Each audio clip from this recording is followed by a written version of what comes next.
20 आते ही पुतिन ने ऐलान कर दिया है कि अब रूसी सेना तब तक हमले नहीं रोकेगी जब तक कि यूक्रेन में रूस के सभी टारगेट पूरे नहीं हो जाते।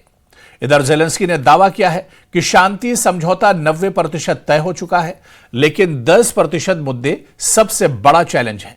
यही 10% मुद्दे असल में रूस की जीत का मुकुट साबित होने जा रहे हैं और इसीलिए रूस ने जमीनी जंग से लेकर परमाणु जंग की तैयारियां पूरी कर ली हैं और साल 2026 के लिए 4 लाख अतिरिक्त रूसी सैनिकों को भीषण जंग के लिए तैयार कर लिया है। देखिए,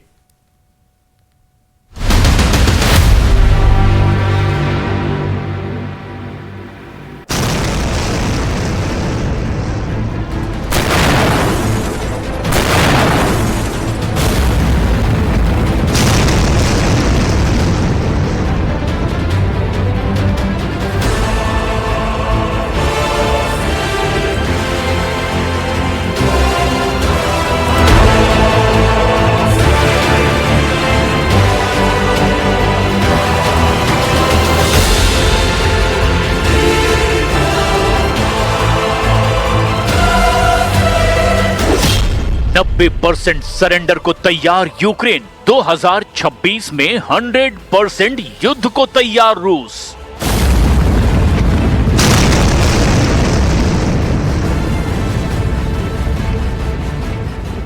कोहराम मचाते हुए रूसी सेना के हमलों ने अब जेलेंस्की के सारे प्लान को चौपट कर दिया है। पेरिस, लंदन, बर्लिन, ब्रसेल्स और वॉशिंगटन में तमाम मीटिंग करने के बावजूद जेलेंस्की पुतिन के तूफानी हमलों को रत्ती भर भी नहीं रोक पाए हैं। दिसंबर 2025 में ही रूस ने बहुत बड़े इलाके को तबाह कर डाला है। खबर तो यहाँ तक है कि साल 2026 में पुतिन ने अपने फ्रंट लाइन के कमांडरों को सख्त आदेश दे दिया है कि वो पूरी ताकत के साथ अब यूक्रेनी मोर्चों पर हमले करें। इधर जेलेंस्की ने नए साल 2026 के मौके पर दिए गए संदेश में इशारा किया कि रूस यूक्रेन के बीच शांति का मसौदा 90% तक तैयार है, लेकिन यूक्रेन सरेंडर की शर्तों पर कभी भी शांति वार्ता में हिस्सा नहीं लेगा। उधर पुतिन ने 2 टूक कह दिया है कि अगर रूस की मुख्य 10% शर्तों को यूक्रेन ने नहीं माना तो रूस साल 2026 में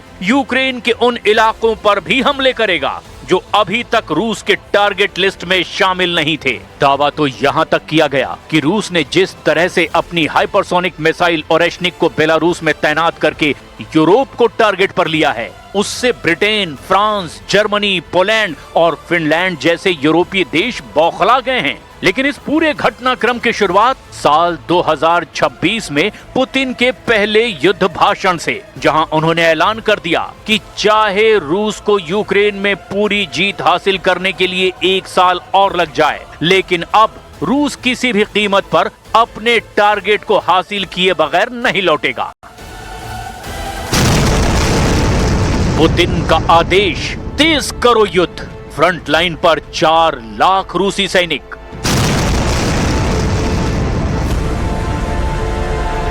अगर देखा जाए तो 4 साल की रूस यूक्रेन जंग में पूर्वी यूक्रेन पर सबसे ज्यादा हमले रूसी सेना कर रही है। खास तौर से डॉनबास प्रांत पर, जो पूर्वी यूक्रेन का एक बहुत बड़ा इलाका है। डोनेस्क और लुहांस्क दोनों इलाकों को मिलाकर जो इलाका बनता है वही डॉनबास कहलाता है और इसी डॉनबास पर पुतिन की नजरें गड़ चुकी है, जो लगातार डोनेस्क और लुहांस्क में हमले कर रहे हैं। रूसी सेना के कमांडरों को सख्त आदेश है कि वो सबसे पहले डॉनबास के पूरे इलाके पर कब्जा करें ताकि यूक्रेन, नेटो और यूरोप पर युद्ध विराम का जबरदस्त दबाव बनाया जा सके। यही वजह है कि रूस ने 21 अक्टूबर 2025 के बाद से यूक्रेन के कम से कम 20 से 25 शहरों पर बड़े मिसाइल और ड्रोन हमले किए।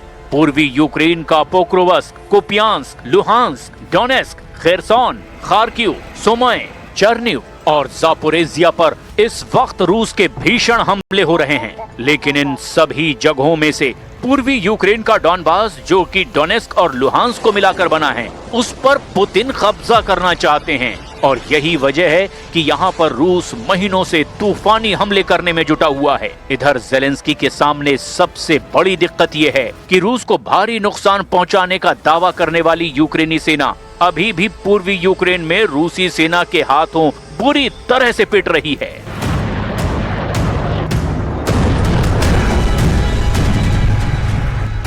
रूस भी अच्छी तरह से जान चुका है कि यूरोपीय और नेटो देश किसी भी कीमत पर युद्ध विराम नहीं होने देंगे, और यही वजह है कि पुतिन ने मॉस्को में रूसी सैन्य कमांडरों के साथ हुई मीटिंग में दो टूक कह दिया कि रूसी सेना किसी भी कीमत पर यूक्रेन पर हमले कम नहीं करेगी और हमले बेहद तेज होंगे। पुतिन जो बयान यूक्रेन पर भीषण हमलों को लेकर दे रहे हैं वो हैरान करने वाले हैं। रूस के राष्ट्रपति व्लादिमीर पुतिन ने यूक्रेन युद्ध को लेकर बड़ा और कड़ा बयान दिया। उन्होंने साफ कहा कि अगर शांति वार्ता रूस की शर्तों के मुताबिक आगे नहीं बढ़ी तो रूस यूक्रेन में अपने नियंत्रण वाले इलाकों का और विस्तार करेगा। पुतिन ने ये चेतावनी वरिष्ठ सैन्य कमांडरों की वार्षिक बैठक में दी है। उन्हें संकेत दिया कि कूटनीति विफल हुई तो रूस सैन्य ताकत के दम पर अपने लक्ष्य हासिल करेगा। रूस अपनी ऐतिहासिक भूमि को सैन्य संसाधनों के जरिए मुक्त करने के लिए तैयार है। पुतिन पूर्वी यूक्रेन के डॉनबास को लेकर के बयान दे रहे थे। पूर्वी यूक्रेन का डॉनबास 53,200 वर्ग किलोमीटर का इलाका है, जिसका 75% हिस्सा रूस के कब्जे में आ चुका है।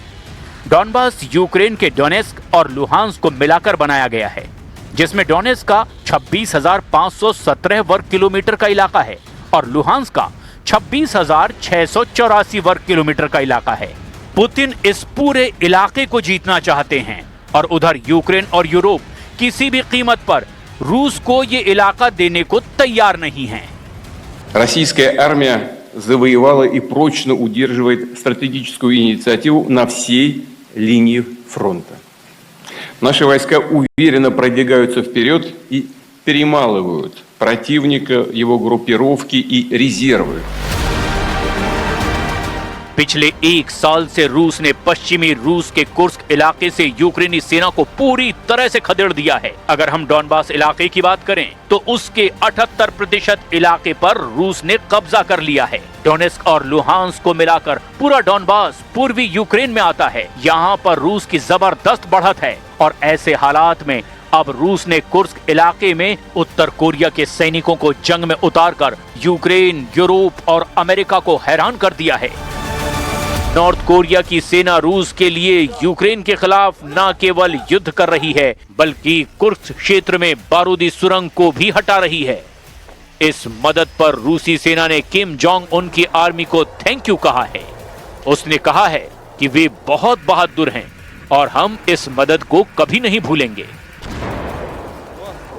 रूस और नॉर्थ कोरिया का आपसी सहयोग एक नई ऊंचाइयों तक पहुंच रहा है। कोरिया न सिर्फ रूस की रक्षा क्षेत्र में मदद कर रहा है बल्कि वो खतरों से भी खेल रहा है। उत्तर कोरियाई सैनिकों ने रूस के पश्चिमी कुर्स्क क्षेत्र में यूक्रेनी घुसपैठ को रोकने में मदद की थी। अब वो उस क्षेत्र में बारूदी सुरंगों को हटाने में एक महत्वपूर्ण भूमिका निभा रहे हैं। रूसी रक्षा मंत्रालय के द्वारा जारी किए गए वीडियो में उत्तर कोरियाई सैनिकों को विभिन्न प्रकार के बारूदी सुरंगों को हटाने और उनका पता लगाने की कोशिश करते हुए दिखाया गया है। दोनों देशों के बीच पारस्परिक रक्षा समझौते के तहत उत्तर कोरिया ने पिछले साल लगभग 14,000 सैनिक रूस की तरफ से जंग लड़ने के लिए कुर्स्क भेजे थे। दक्षिण कोरियाई, यूक्रेनी और पश्चिमी सूत्रों के मुताबिक एक न्यूज एजेंसी ने बताया कि इनमें से 6,000 से ज्यादा मारे गए हैं। अगस्त 2024 में यूक्रेनी सैनिक पश्चिम कुर्स्क क्षेत्र में दाखिल हुए थे और महीनों तक उस पर कब्जा बनाए रखा। आखिरकार अप्रैल 2025 में उन्हें बाहर कर दिया गया। इस पर रूसी राष्ट्रपति व्लादिमीर पुतिन ने कहा था कि रूसी बलों ने उत्तर कोरियाई सैनिकों की मदद से उन्हें बाहर खदेड़ा। अब कुर्स्क में फिर से रूसी सैनिकों के साथ मिलकर उत्तर कोरिया ने मोर्चा खोल दिया है। United States of America need to be open to the opportunities of long-distance weapons, long-range weapons. That is very important. Even as a deterring factor, we need to have it to use it. We need the support of the US. We need the support of President Trump about that. And it will be a decisive pressure against Russia. ऐसे हालात में Europe को लगता है कि अगर Ukraine को और ज्यादा सैन्य मदद नहीं मिली तो रूस यूक्रेन को जीतने के बाद यूरोपीय देशों पर हमले शुरू कर देगा। इसीलिए यूरोपियन यूनियन ने 90 अरब यूरो यानी लगभग 9,91,000 करोड़ भारतीय रुपयों के बराबर यूक्रेन को देने का ऐलान कर दिया है ताकि यूक्रेन जंग जीत सके। हैरानी की बात तो ये है कि यूरोप जो पैसा यूक्रेन को दे रहा है उसकी वसूली भी रूस से कर रहा है। खबर है कि यूरोप में मौजूद रूस के 22,28,000 करोड़ रुपए यूरोपीय देशों ने जब्त कर लिए हैं, जिसको बेचकर वो पैसा यूक्रेन को देगा। ऐसे हालात में रूस के पास एक ही विकल्प बचा है कि वो यूक्रेन के साथ साथ यूरोप पर भी सीधा हमला करे और ऐसी स्थिति में तीसरे विश्व युद्ध को रोकना असंभव है। और अगर ऐसा होता है तो दुनिया का सर्वनाश तय है, क्योंकि कोई भी पक्ष हार बर्दाश्त नहीं कर पा रहा।